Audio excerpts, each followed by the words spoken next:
బయటికి రాగానే స్కిన్ అంతా ట్యాన్ అయిపోతూ ఉంటుంది. అండ్ స్కిన్ ట్యాన్ అనేది అంత తొందరగా తగ్గదు. ఫేస్కి అయితే ఎంత మంచి సన్ స్క్రీన్ లోషన్స్ పెట్టినా కూడా ఎండలో తిరిగి రాగానే కలర్ అంతా కూడా ఫేడ్ అయిపోయినట్టుగా అండ్ నల్లగా అయిపోతూ ఉంటారు.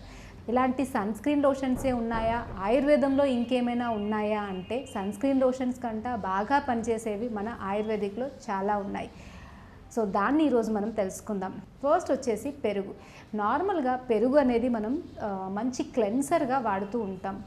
సో పెరుగుని రెగ్యులర్గా బాడీకి అప్లై చేసుకున్నట్టయితే స్కిన్ ట్యాన్ తగ్గడమే కాకుండా స్కిన్ అనేది మంచిగా ఆయిలీగా ఉంటుంది. అయితే ఎవరికైతే ఈ ట్యాన్ ఎక్కువగా ఉంటుందో వాళ్ళు 1 స్పూన్ పెరుగు, 4 స్పూన్లు తేనె యాడ్ చేసి బాగా మిక్స్ చేయాలి. దీన్ని ఒక హాఫ్ అన్ అవర్ పాటు మీరు బాడీకి అంతా అప్లై చేసుకొని ఆ తర్వాత వాష్ చేసుకోవాలి. తర్వాత ఎటువంటి సోప్స్ కూడా వాడకూడదు. సో ఇలా మీరు చేసినట్టయితే రెగ్యులర్గా స్కిన్ ట్యాన్ అనేది చాలా బాగా తగ్గుతుంది అండ్ స్కిన్ అనేది మంచిగా గ్లో కూడా వస్తుంది. సోప్స్ వాడడం వల్ల ఏమవుతుంది అంటే మన స్కిన్లో ఉన్నటువంటి న్యాచురల్ తేమ అనేది అది లాగేసుకుంటుంది. అందుకే స్కిన్ అంతా కూడా డ్రైగా తొందరగా రింకిల్స్ అవ్వడము.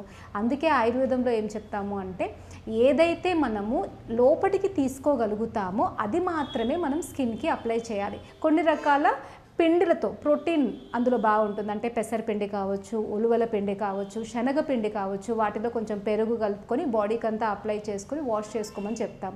దీనివల్ల ట్యాన్ అనేది పోవడమే కాకుండా స్కిన్ కూడా హెల్దీ అవుతుంది.